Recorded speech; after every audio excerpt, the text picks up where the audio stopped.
Church ఈరోజు నేను ఒక సింపుల్ బైబిల్ జర్నీని గురించి మీకు ఎక్స్ప్లెయిన్ చేసే ప్రయత్నం చేస్తాను. ఇది ఈఎస్వి స్టాండర్డ్ బైబిల్ అనమాట. ఇంగ్లీష్‌లో ఉంటుంది. ఇది 2008లోనో, 9లోనో తీసుకున్నట్టు గుర్తు. కానీ దీన్ని నేను చదవడం స్టార్ట్ చేసింది మాత్రం 2013 నుంచి. ఒక దగ్గర దగ్గర 4 ఏళ్ల వరకు వాడాను. సో, ఇది చాలా చిన్న బైబిల్ అండి. చాలా చాలా చిన్న బైబిల్. అరచేయి అంత ఉంటుందంతే. సో, ఇనీషియలీ నేను ఈ యొక్క బైబిల్ స్టార్ట్ చేసినప్పుడు నాకు ఇంగ్లీష్ అర్థమయ్యేది కూడా కాదు. సో, అందుకోసం నేనేం చేసేవాడినంటే ఏ పదం ఇంగ్లీష్‌లో బుక్ నేమ్ ఏమై ఉంటుందో దాన్ని తెలుగులో కూడా రాసుకునే ప్రయత్నం చేశాను. బట్ నేను ఇంగ్లీష్ అర్థం చేసుకోవడం మొదలుపెట్టిందైతే ఈ యొక్క బైబిల్ నుంచే. సో, ఆ విధానంలో చూసినప్పుడు ఇది నాకు ఒక మర్చిపోలేనటువంటి బైబిల్‌గా ఉంటుంది. సో, నేనేం చేసేవాడినంటే అప్పట్లో ఒక తెలుగు బైబిల్ పక్కన పెట్టుకొని, అలాగే ఒక ఇంగ్లీష్ బైబిల్ పక్కన పెట్టుకొని, తెలుగులో ఒక అధ్యాయాన్ని చదివి తర్వాత మళ్ళీ ఇంగ్లీష్‌లో ఇంకొక అధ్యాయాన్ని చదివేవాడిని. ఇంకో రకంగా చెప్పాలంటే ఒక్కోసారి అర్థం కానప్పుడు వచనం టు వచనం చదివేవాడిననమాట. తెలుగులో ఒక వచనం ఫస్ట్ చదివి తర్వాత దాన్ని ఇంగ్లీష్‌లో చదివి అర్థం చేసుకునే ప్రయత్నం చేసేవాడిని. అసలు ఇంగ్లీష్‌లో ట్రాన్స్‌లేషన్ ఎలా జరిగేది? ఎలా ఏ ఏ పదాలు ఉపయోగించేవారు అనేటటువంటి విధానంలో పరిశీలించడం స్టార్ట్ చేశాను. ఆ తర్వాత దాన్ని మెల్లమెల్లగా అర్థం చేసుకునేటటువంటి కెపాసిటీని ఇంక్రీజ్ చేసుకునే ప్రయత్నం చేశాను. But over a period of time ఈ ఇంగ్లీష్ బైబిల్ వాడటం మొదలుపెట్టిన తరువాత నాకు కంప్లీట్‌గా ఈ యొక్క బైబిల్ అర్థం అవ్వడం మొదలైంది. సో, మీలో ఎవరైనా గానీ ఇంగ్లీష్‌లో బైబిల్ చదవాలి అనుకునేటప్పుడు ఒక చిన్న ఎఫర్ట్ పెట్టాలి అన్న విషయాన్ని గుర్తు చేయడానికి మాత్రమే నేను ఈ విషయాన్ని చెప్తున్నాననమాట. సో, ఇనీషియలీ ఈ యొక్క బైబిల్ వాడటం మొదలుపెట్టిన తర్వాత 2013 నుంచి ఒక 4 ఏళ్ళు వాడిన తర్వాత నాకు అర్థమైన విషయాలన్నింటినీ కూడా ఇలా నోట్స్‌గా రాసుకునేటటువంటి ప్రయత్నం చేసేవాడిని. ఇలా డబ్బాలుగా బాక్సెస్ పెట్టుకొని, తర్వాత క్రాస్ రిఫరెన్సెస్ ఏమైనా ఉంటే రాసుకొని, అందుకు సంబంధించినటువంటి బుల్లెట్ పాయింట్స్ ఏమైనా ఉంటే దాన్ని రాసుకొని, అలా మెల్లమెల్లగా అర్థం చేసుకునేటటువంటి ప్రయత్నం చేసేవాడిననమాట. మీరు చూస్తే ఇంక ఇక్కడ చిన్న చిన్నగా ఒక బాక్సెస్ గీసుకొని వీలైనంత వరకు తెలుసుకునే ప్రయత్నం చేసేవాను. అండ్ దెన్ అది అర్థమవుతున్నప్పుడు దానికి సంబంధించినటువంటి నోట్స్‌ని క్లియర్ కట్‌గా రాసుకొని, ఆ క్రాస్ రెఫరెన్సెస్‌ని కూడా పెట్టుకునే ప్రయత్నం చేశాను. But over a period of time ఏమైందనంటే, నాకు ఈ యొక్క పేజెస్ సరిపోయేవి కాదనమాట. సో, దాని వల్ల నేను కొత్తగా పేజెస్‌ని అంటించుకోవాల్సినటువంటి పరిస్థితి ఏర్పడేదనమాట. సో, అలా చూస్తున్నప్పుడు చూసారా ఇక్కడ నేను ఒక 2 పేజెస్‌ని ఎక్స్‌ట్రాగా యాడ్ చేయాల్సిన పరిస్థితి ఏర్పడింది. సో, రోమన్స్ చదువుతున్నప్పుడు దానికి సంబంధించినటువంటి విషయాల్ని సమ్మరైజ్ చేస్తూ కొన్ని బుల్లెట్ పాయింట్స్ ఇక్కడ పెట్టుకోవడం జరిగిందనమాట. But over a period of time ఒక 4 ఏళ్ళు దీన్ని చదివిన తర్వాత నాకు అనిపించేసిందనమాట. ఇక ఇది నాకు నా వల్ల కావట్లేదు. ఇందులో నేను యాడ్ చేయాల్సిన విషయాలు చాలా ఎక్కువగా ఉన్నాయి. కాబట్టి అది నేను చేయలేకపోతున్నాననే విషయం తెలుసుకొని నేను ఒక జర్నలింగ్ బైబిల్‌ని తీసుకునే ప్రయత్నం చేశాననమాట. సో, నేను ఫస్ట్ తీసుకున్నటువంటి జర్నలింగ్ బైబిల్ వచ్చేసి సేమ్ ఈఎస్వి ట్రాన్స్‌లేషన్‌లోనే ఈ బైబిల్ తీసుకున్నాను. సో, అప్పట్లోన ఈ బైబిల్ నేను తీసుకున్నదైతే రూ. 800కి తీసుకున్నానండి. కానీ ఇదెప్పుడు 2018, 17 ఆ టైం పీరియడ్‌లో అనమాట. మేబీ 18, 19 ఆ టైం పీరియడ్‌లో. అయితే ఎక్కువ కాలం దీన్ని వాడలేదు. కారణం ఏంటో కూడా చెప్తాను. బట్ అప్పుడు కూడా ఎక్కువగా నేను న్యూ టెస్టమెంట్‌ని ఫోకస్ చేస్తూ ముందుకెళ్ళడం అనేది జరిగిందనమాట. సో, ఏమయ్యేదంటే ఈ బైబిల్ నేను రూ. 800 కొన్నప్పటికీ కొన్ని కొన్ని బుక్ స్టోర్స్‌లో చూసుకునేటప్పుడు 250, 400కే సేమ్ బైబిల్, కొత్త బైబిలే మనకి అవైలబిలిటీలో ఉండేదనమాట. సో, అప్పుడు కూడా నేను వీలైనంత వరకు నాకు వచ్చినటువంటి రిఫ్లెక్షన్స్ అన్నిటిని ఇక్కడ రాసుకునేవాడిని. అప్పట్లో గ్రీక్ కూడా వెళ్ళేవాడిననమాట. చూసారా ఇక్కడ ఎక్కువ క్రాస్ రెఫరెన్సెస్‌ని రాయడం మీరు గమనించగలుగుతారు. చూస్తుంటే ఇక్కడ నేను ఎక్కువగా క్రాస్ రెఫరెన్సెస్‌ని రాస్తాను. చూడొచ్చు మీరు అదే విషయాన్ని. అండ్ దెన్ ఒక్కొక్క వర్డ్‌కి, ఒక్కొక్క థీమ్‌కి ఒక్కొక్క కలర్ నోట్ పెన్సిల్‌ని యూజ్ చేయాలి అనేటటువంటి ఒక ఐడియాని కూడా కలిగి ఉన్నాను అప్పట్లో. బట్ అది వర్కౌట్ అవ్వలేదు for whatever reason. But again చివరిలోకి వెళ్తున్నప్పుడు నాకు కావాల్సినటువంటి ఫేవరెట్ వర్సెస్ ఏవైతే నేను ఖచ్చితంగా గుర్తుంచుకోవాలనుకుంటున్నానో వాటిని ఇక్కడ రాసుకోవడం, తర్వాత చిన్న చిన్నగా కొన్ని బుక్స్‌ని బిల్డ్ చేయడం వంటి విషయాలు కూడా నేను చేయడం జరిగింది. ఈవెన్ దీనివల్ల వచ్చేటటువంటి అడ్వాంటేజ్ ఏంటంటే మీకు చాలా ఎక్కువ స్పేస్ ఇక్కడ ఉండటం వలన మీరేమన్నా బొమ్మలు గీసుకోవాలంటే గీసుకోవచ్చు.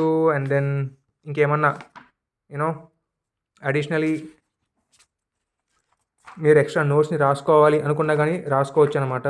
మీరేమైనా డయాగ్రామ్స్ ఏసుకోవాలి అనుకున్నా గానీ దానికి సంబంధించినటువంటి డయాగ్రామ్స్‌ని ఏసుకోవడానికి ఒక అవకాశం ఇక్కడ మీకు దొరుకుతుంది. ఫర్ ఎగ్జాంపుల్ ఇక్కడ నేను చూస్తున్నట్లయితే ఫస్ట్ శామ్యూయల్ చదివాను. ఇది ఎప్పుడంటే 2019లో అనుకుంటా.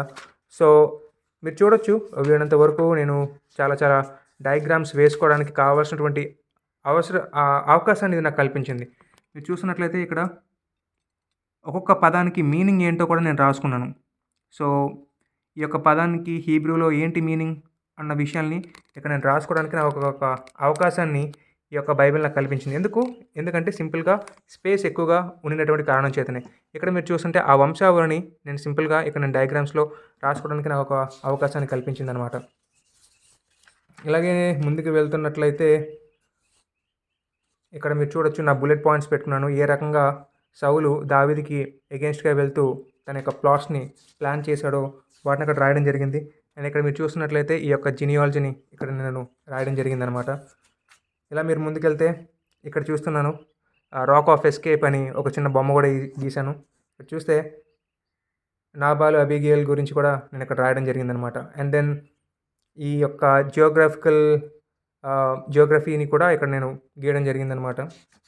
సో వీలైనంత వరకు వాటిని అర్థం చేసుకునే ప్రయత్నంలో భాగంగా ఎన్ని రకాలుగా అయితే మనం దీన్ని బిల్డ్ చేసుకోవచ్చో అన్ని రకాలుగా నేను బిల్డ్ చేసుకునే ఒక అవసరతని నాకు ఇది కల్పించింది. సో మీరు ఇక్కడ చూడొచ్చు ఇంకొక డయాగ్రామ్ ఇక్కడ నేను గీశాను. సో ఎప్పుడైనా జియోగ్రఫీ మనకు వచ్చిందనంటే డైరెక్ట్గా ఇక్కడికి వెళ్ళి మనం ఇలా ఆ బొమ్మని గీసుకోవడానికి ఒక అవకాశం మనకు దొరుకుతుందనమాట. చూడొచ్చు ఇక్కడ యెరూషలేం ఎక్కడుంది, హెబ్రోన్ ఎక్కడుంది, సో 40 ఏళ్ళు అతను పరిపాలించాడు అని ఇలా నేను చేసుకోవడం జరిగిందనమాట.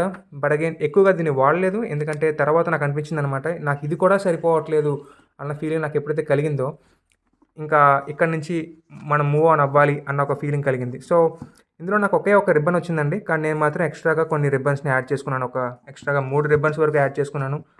అండ్ దెన్ ఇందులో నుంచి ఏవైతే వచ్చినాయో ఇందులోనే మనం పెట్టేయచ్చు. ఇప్పుడు రీసెంట్లీ ఇంకొక బైబిల్ కూడా తీసుకున్నాను, నోట్ టేకింగ్ బైబిల్. ఇది ఎన్కేజేవి వాళ్ళది. ఇందాక నేను చూపించింది ఈఎస్వి ట్రాన్స్లేషన్లో ఉంటుంది. బట్ ఇప్పుడు నేను చూపించబోయేది ఎన్కేజేవిలో ఉంటుంది.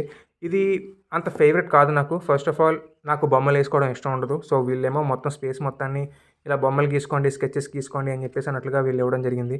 బట్ అగైన్ ఇది చాలా అమ్మాయిల కోసం డిజైన్ చేయబడినటువంటి బైబిల్గా మనకు కనిపిస్తుంది అనమాట. సో ఇది ఉమెన్దో కాదో తెలియదు కానీ అలాగే డిజైన్ చేసినట్లుగా నాకు కనిపిస్తుంది అనమాట. సో ఇది ఒక రకం. మీరు ఒకవేళ ఎన్కేజేవిలో వాడాలనుకుంటే ఎన్కేజేవి వర్షన్లో కూడా ఇలాంటి ఒకటి మనకు కనిపిస్తుంది.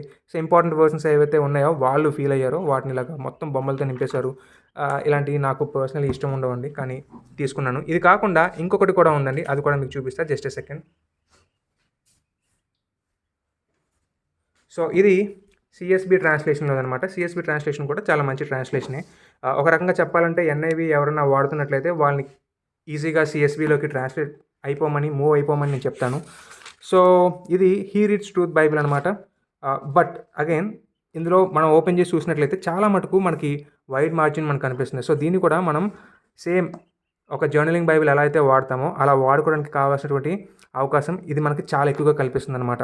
సో ఆ లెక్కను చూసుకున్నప్పుడు నాకు ఇది కూడా చాలా బాగా నచ్చింది. కాకపోతే ఇందులో ఎక్స్ట్రా ఇన్ఫర్మేషన్ కూడా ఉండడం చాలా హెల్ప్ఫుల్గా ఉంటుందన్నమాట. ఫర్ ఎగ్జాంపుల్ ఇక్కడ మనం లేవియా కాండాన్ని చూస్తున్నప్పుడు మనకి దానికి సంబంధించినటువంటి కొన్ని గ్రాఫ్స్ కానీ నోట్స్ కానీ టేబుల్స్ కానీ ఇవ్వడం జరిగిందనమాట. అలాగే ఇక్కడ చక్కగా మనకి ఫుట్ నోట్స్ కూడా వాళ్ళు ఇవ్వడం జరిగింది. మోస్ట్ ఆఫ్ ద టైమ్స్ మనకి అటువంటి ఫుట్ నోట్స్ దొరకడం కూడా కొంచెం కష్టమే.